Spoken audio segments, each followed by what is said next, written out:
make an ass out of you and me when you assume unless you're in the Doom room. I'm Alex, and I'm doomed. There's panic in the boardroom because it's time to boom boom in the Doom room. I'm Justin, and I'm doomed. I'm Pete. And we are going to be talking about Doom Patrol Season 2, Episode 4, Sex Patrol. Oh, yeah. It's time. I've been ready for this episode for a while. I'm going to go out on a limb and say this is probably Pete's favorite episode of the show because Pete always feels very comfortable talking about sex, so I'm excited to get into it. But broad overview if you haven't watched the episode in a while. So Danny, the brick, has been broken in half, and in order to bring them back to life, the Dannyzens show up at Doom Manor, have a big party, and in the middle of the party, Dorothy starts flexing her age a little bit, trying to push the boundaries, if you will, and things go predictably wrong. They specifically go wrong, though, because of Rita, who is trying to have an orgasm thanks to Flex Mentallo, so that she can get past her mental block and control her powers. This summons a terrifying entity who gives birth to a baby and is only stopped by the sex men.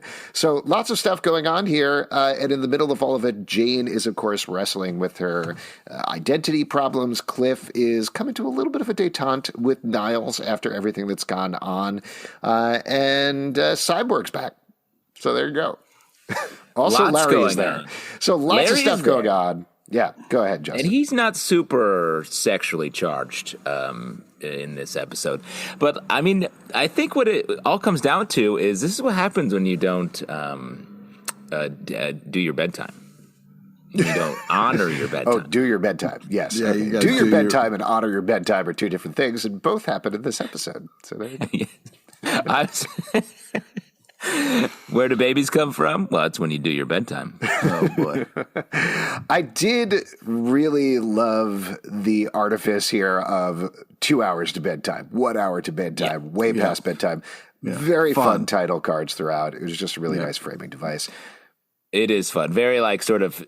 I love the comedy of when things are so high stakes, but it's literally just saying bedtime. It's like if The Shining was about the title cards are about sandwiches or something like that. It's very. But I mean, sorry, were you just trying to plus up The Shining? Is that what you're doing over there, Justin?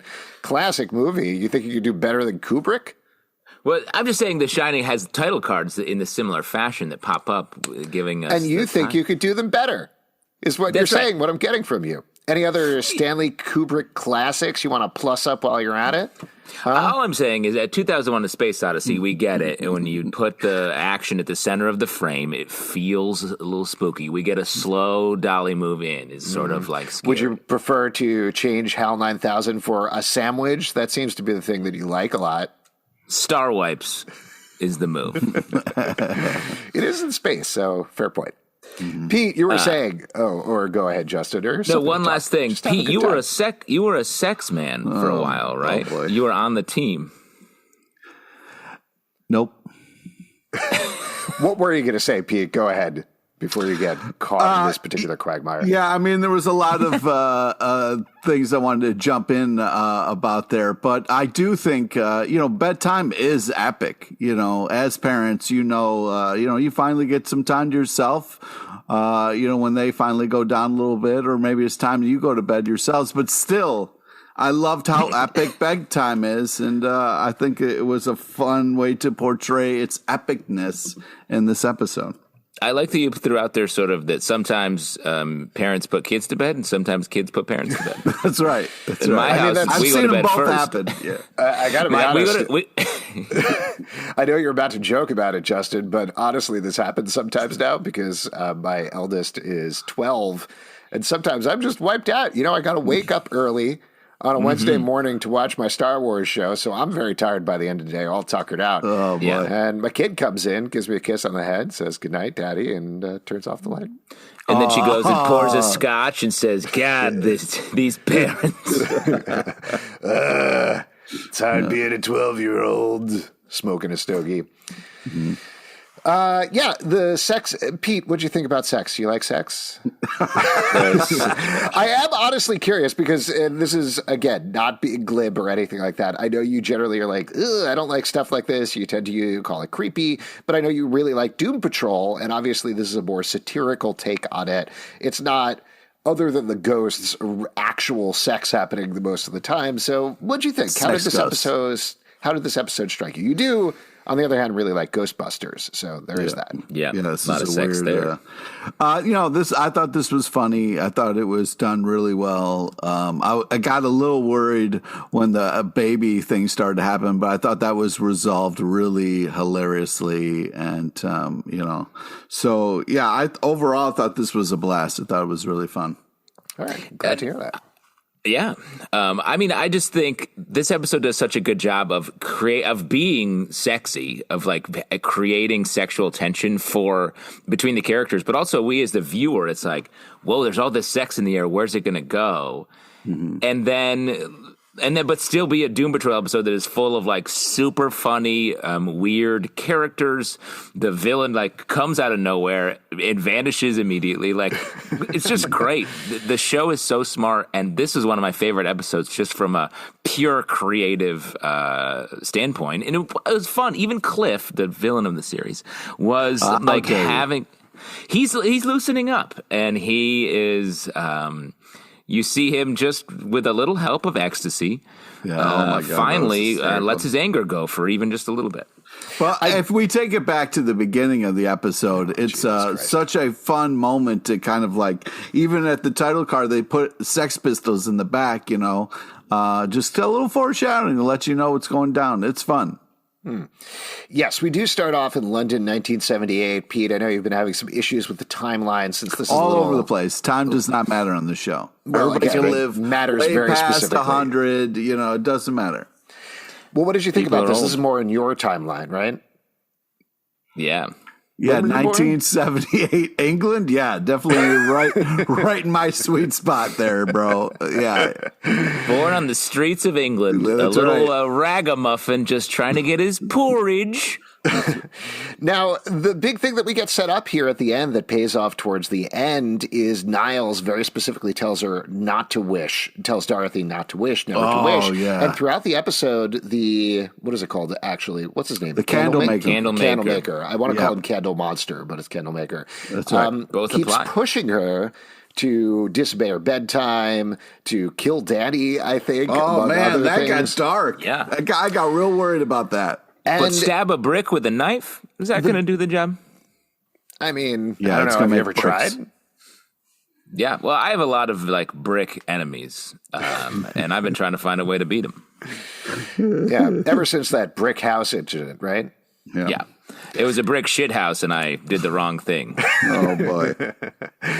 But the other thing that I thought was interesting here, and I don't know if you guys picked up on this, or this bothered you as well, but it bothered me in a good way, is Candlemaker is talking in complete sentences right now, right? Like by the end of the episode, which is more disturbing somehow than him just going, wish, make wish.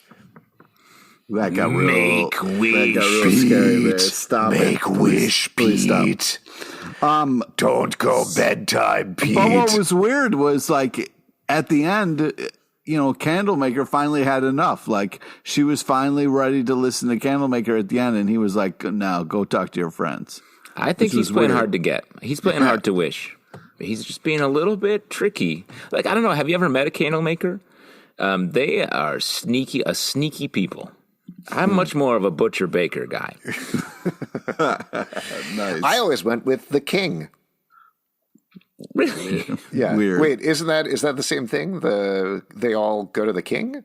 No? Am I thinking of something different? I don't know. I've got to say, most nursery rhymes sort of I'm thinking of Old King orbit around Cole. Yes. Old King Cole was a merry old soul. He's a merry old soul. So, yeah. And a merry old soul was he. And he summoned his butcher, his baker, his candlestick maker. All three. And they had a big orgy. Oh, boy. Sex Patrol. Sex We're Patrol. getting a little unfocused here, or at least I certainly am. So why don't we focus back and talk about Cliff? One thing that I wanted to mention here is after episodes of us talking about however you feel about Cliff, he's spending a lot of time screaming nay screeching at Niles. I think we can all agree on that, whether he's justified or not. But they do hit a little bit of a detente here, which I thought was really nice. And it was a very fun scene where... Oh, yeah. When he's just, Niles is rolling by and he's like, Cliff? You know, just a very calm, quiet moment. I thought that was hilarious. How was Florida? Well, that's great. I like that. And I also just loved the simplicity of him offering up first the medical term for ecstasy and then saying ecstasy and Cliff being like, what? And then the shot of him being like, and just shrugging was very fun and cutting to Cliff partying. Yeah. And it also just deals with the reality of Cliff is a brain in a jar. He's been like, I can't touch anything, but you can still do stuff to his brain, you know? You can still dance. That's what, and I really like that scene. Robot doing the robot. That was fun. A lot of great Cliff lines. I mean, Niles' line, I'd like to punch me too. I think this is the kind of thing that I've been talking about, how Cliff is so angry. And sometimes you just need to find that relief of the anger for the person that you're mad at. And this is it. Like, Niles is way more candid than he's been. He's not trying to, like, lecture him. Cliff is, like, in a bad spot and open to, like, a new idea.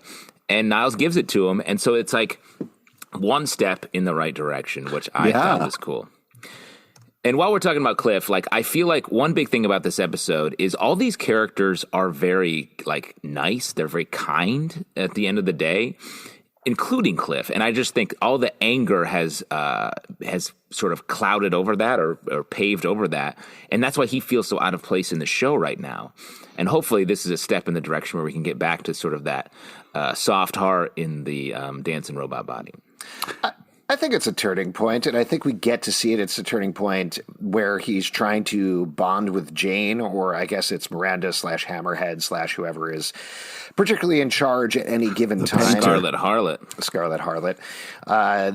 Should I not have waggled my eyebrows while I was saying that? Yeah, that was super creepy, It was an impulse. I couldn't even stop it. Well, and that's the most sexual move you do, right, Alex? Yeah. Well, there is nobody more sexual than Groucho Marx. As Danny says, do better, bro. Do better. Can't. Wow. I can't. I refuse to. Too old. Can't get better now. Wow. That's a horrible thing to say. But we do get these bonding moments with Jane or whoever is controlling the body. And I do think that points to Cliff getting back to basics after hitting rock bottom here. But it also points to this conflict that's going on with Jane that I do think is treated in a really kind of more nuanced way this episode, even though Jane is still in mind jail. The fact that they are, like you're talking about, Justin, all are kind to each other and trying to work with each other, and ultimately are like, no, the child, that is the person that we have the best interest for. That is our goal, to the point where I guess it wasn't Hammerhead, it's the one with the silver eyes that I'm forgetting. The doctor comes after what is this? Oh my gosh, the shadowy Mr. Cuddles. Yes. Shadowy Mr. Evans, and shoves the baby back inside of him to save the world, which great fun moment. Good stuff. But that was Hammerhead who shoved it in there. Oh, was it Hammerhead? Yeah. Okay. It feels like they a all Hammerhead look move. very similar. They're all played by the same actors. I don't know if you've noticed that. No, it's a nuanced performance. And as a classically trained actor, let me just say, like, you can vanish into a role, and sometimes it's even hard to tell who's doing it. But it's actually the same actor playing all these characters. Little behind the scene theatrical. That is wild. I did. What I do enjoy about Jane's kind of like who's running things was we kind of saw the painter break. And then it was fun to see all these other kind of Janes fail. And then also, Cliff's hug broke Hammerhead.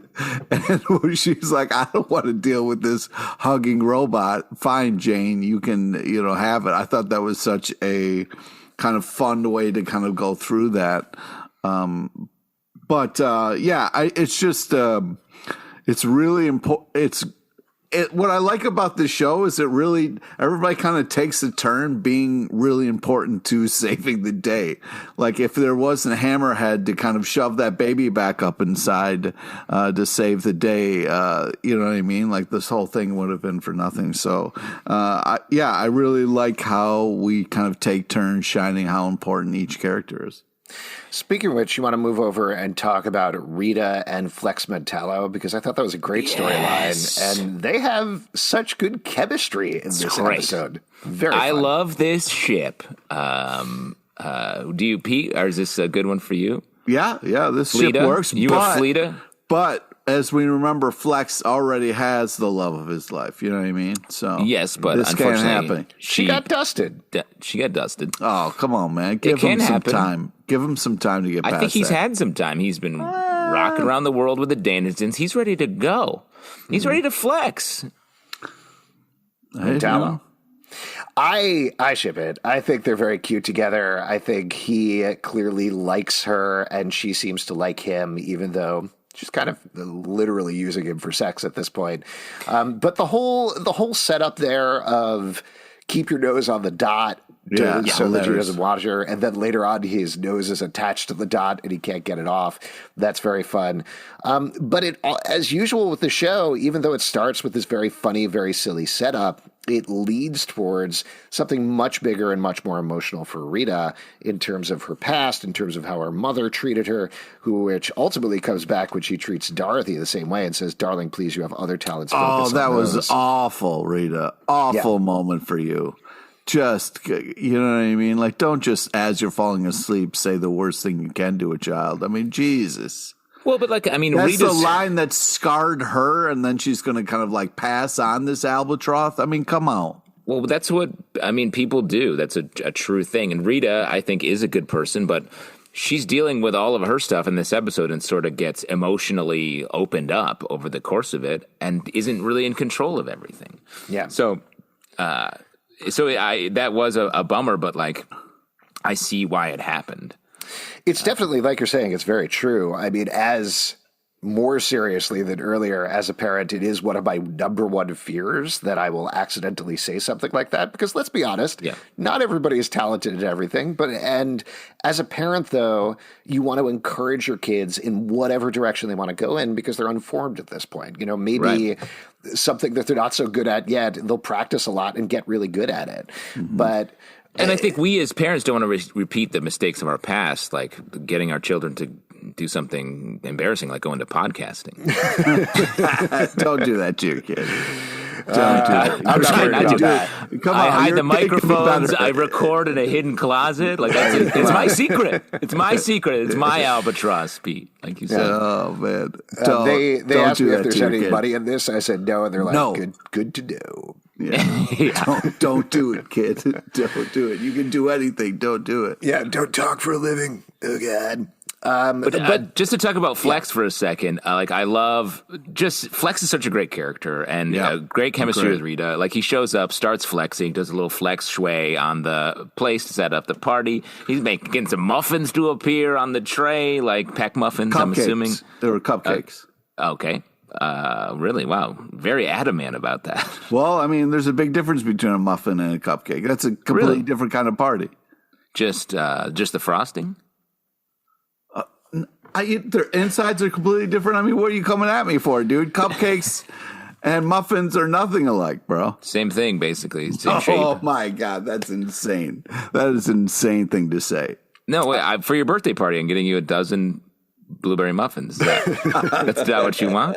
We'll put candles in them, and then you can't make a wish. Send them in the morning, fine. That's great. You know, every year on my birthday, my family makes me a large muffin, and I blow out the candles on it. That's a weird thing. I've never noticed a difference there. That's weird. Yeah. But one thing I did want to ask you, Justin, as a classically trained actor, you know, we had this moment where Rita got real defensive of her process, and she was like, "Don't question my process." Has that ever happened to you? Were you ever like doing something that maybe someone thought was weird, but it was really just for part sex? Of the You're talking about sex or acting? What the fuck, man? I mean, there was a very sexual episode for Rita. No, but you want me trying to get the blank slate. You want me to talk about my sexual process right now? I can't believe you would ask me that. But I'm game. He's not asking you to talk about it. He's just asking if anybody has ever asked any questions about it. It's everybody questioned your process. And let me be honest. Yes, people have questioned it a lot over the years. And just to put a point on it, yeah, I am a classically trained actor, but I've never said my complete title. I'm a classically trained sex actor. Okay, man. That's why How come you able didn't get a sex ghost role then? that's a great point. I auditioned. I'm not dead. Well, those were, I natural. auditioned for it because I was more trained in modern sex acting techniques by Uta Hagen. Oh, boy. Oh, boy. Yes, I've seen your work, Alex. It's a little confusing. Well, it's more the sense of sex than the actual act of sex itself. Boy. I'm sorry to trying the to get people it across. who are Take an listening to abstract. this. Pete, you asked the question. I'm just trying to answer to the best of my And that knowledge is sexy. Yeah. Let's talk about Cyborg, who, as we talked about, I want to talk about Rita. I want to talk about Rita a little bit okay. more before we like the whole thing, like the way they just get into this story and the sexual repression mixed in, and that being sort of what is holding back her powers as the block against that. I thought was so great, and the fact that she sort of like has intuited that, and Flex, her attraction to Flex, is like her way to move through that, and then the way that it just cuts to in a very like Fifth Element style thing to shadowy Mr. Stevens waking up and being like, oh yeah, my head periscope is up and I see some hot shit happening over at Doom Manor. Great. They move so quickly into that. And it's just a great release, an almost sexual release for Rita in this episode. Well, and while we're staying on this plot line, we mentioned them earlier, but all of this stuff with the shadowy Mr. Evans, the sex men, it's almost, obviously it ties into the overall plot, but it's so unimportant to anything that happens. Like the sex men are like, here's our names, this is what we do. They run in and then run out, and that's pretty much it. And that's just a very, very fun way to put it. Normally, I'm not into a ton of extraneous elements in an episode, but it works so well here. And just like the offhand way, is like, yeah, my name is Cuddles, it could have been had stuff, and they just move on from there.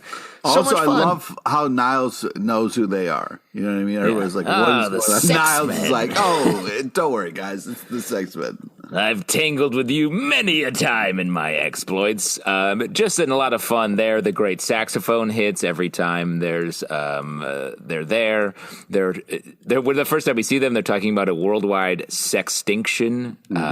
Just great stuff that throws us in the sexual deep end before finding their natural sexual conclusion. But Ghostbusters, Pete.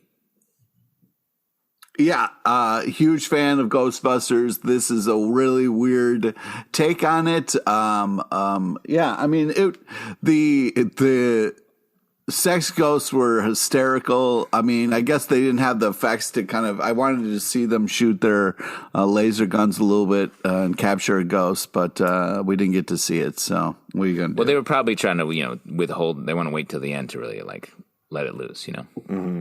Mm-hmm. To really just you think we're going to see them again? Maybe. Oh, boy. We need to get that release. You know what I'm talking about? No, Let's move on and talk about Cyborg, who we've been complaining about how he's been off on his own storyline, even though I think we've all been enjoying the storyline. He's very separate. Justin, you called out with the last episode. Why don't they just give him a call and bring him over? And now here he is just showing up and hanging out with everybody, which felt abrupt in its own way. What did you guys think about that? Well, it was sort of like a re-entry episode for him. He even says, like, I'm back. I don't know why, but I'm here now. So it definitely felt that way. But, and it also, like, he is sort of a repressed character, it feels like, when it comes to a lot of things. And I just thought the conversation that he has with Morally Corrupt, Corrupt was so good. And just a really great idea and great speech by Morally Corrupt, and perfect for what Cyborg needs to hear for what he's going through right now. Yeah, also, speaking of great speeches, the Danny letter at the end that Dorothy reads was really great. That was great. Yeah. Just to take a quick step back, Pete, you're a big fan of Morally Corrupt in her first appearance. What did you think about her here? She's killing it. I mean, really great stuff. I mean, sometimes the answer is you got to party harder. You know what I mean? Like, you got to turn it up. I just thought this was such a kind of like great use of Morally Corrupt as well as Danny. I like this kind of like party that's trying to, improve people's lives. It's great. Let's talk about Larry briefly, and I say briefly because there's surprisingly not a lot going on with him this episode. I know we got a big focus on him last episode with Pain Patrol while he was being tortured, but considering Danny was so tied into this episode, considering Danny was so tied to that huge Larry episode last season, I was surprised we didn't get more of him. Well, I mean, he did go right from being tortured to thrown into a party. That's got tough transition for anybody, but it was hysterical. Like, he got to dance a little bit, and then Rita immediately ditched him.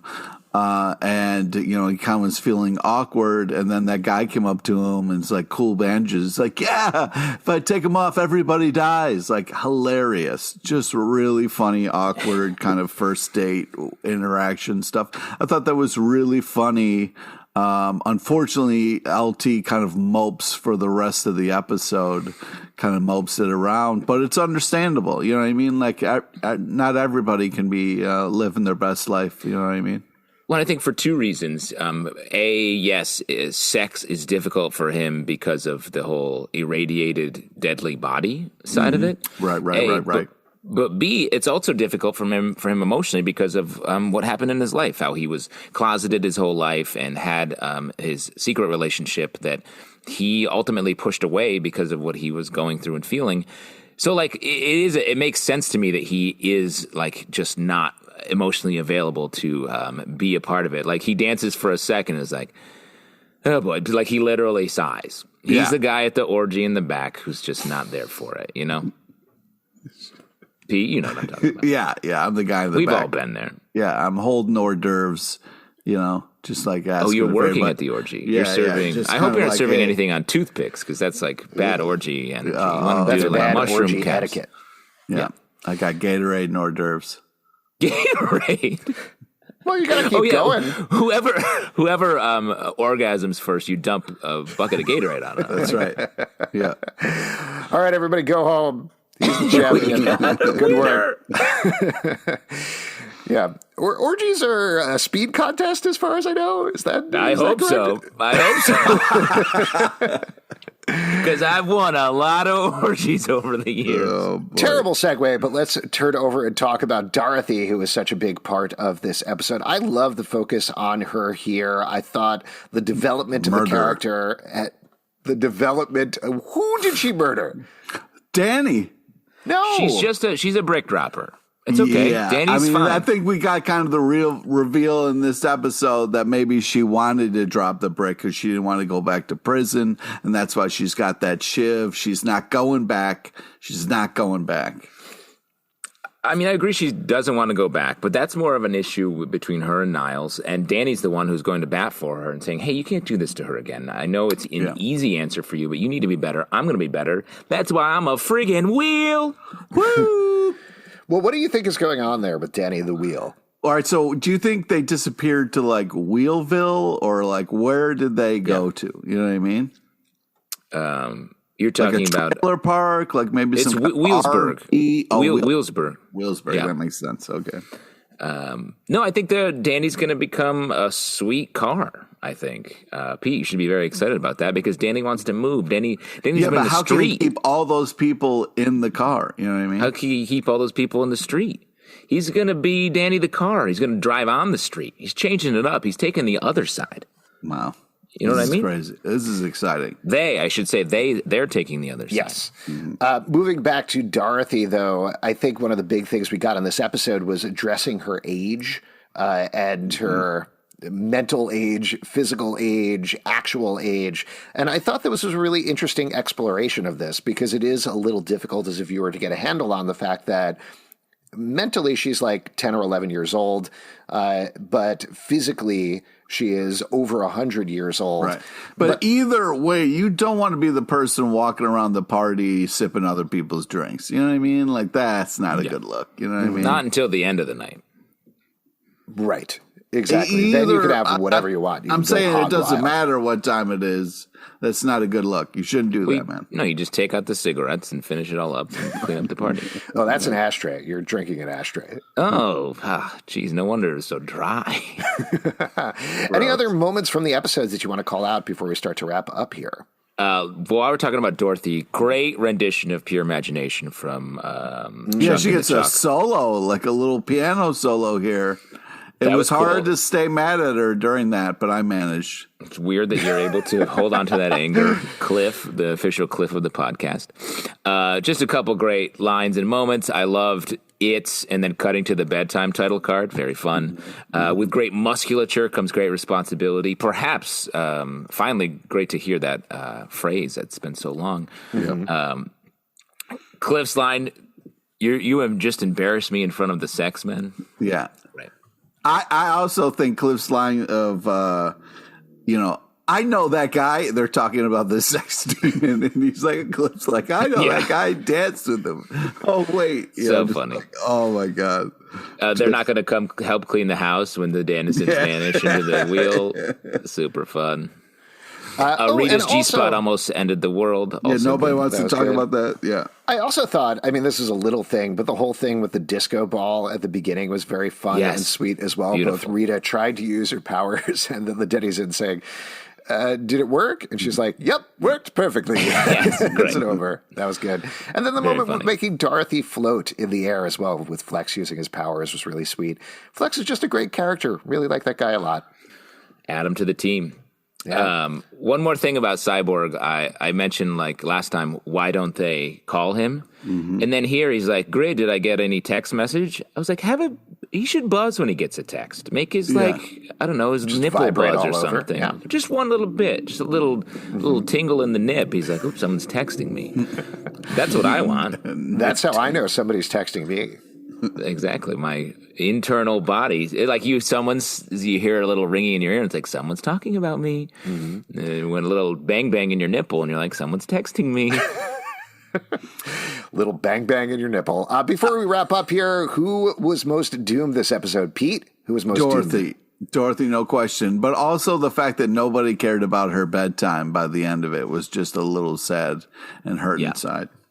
I guess really who's doomed is everybody's sleep debt in this episode because no one's getting a full 8 by any means. Justin, who do you think is most doomed this episode? I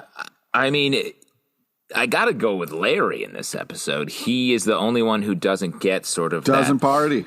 He doesn't party. He doesn't get any of the release, the emotional sort of catharsis of it. And that's been his whole thing throughout. It feels like sometimes he gets closer to having some sort of release, but then he's always back sort of under wraps, pun intended. And I hope that he's able to find that release or else he truly will be doomed. I'm going to give it up for Rita in this episode as most doomed because even though I love Rita, don't get me wrong, but even though she did push forward and get past this block, she ultimately pushed that back down. She repressed whatever was going on with those memories. She lashed out at Dorothy. So I think all the progress that she's had over the past couple of the episodes potentially might have been reversed completely in this one, despite the fact that she was the one driving most of the action. So it should be interesting to see how she deals with things going forward.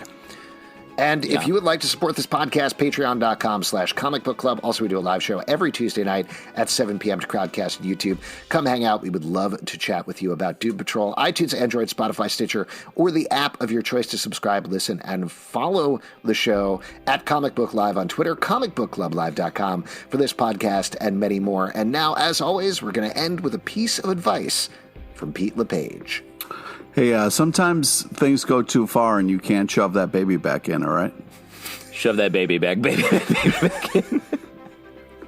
That's true. As parents, I think Alex and I could both agree. That's 100% true. Every night. Oh, man. My wife hates it. And I'm sorry, guys. I have to run. I just got a bang in my nip, so I'll text you guys. Check you guys later. Peace, man.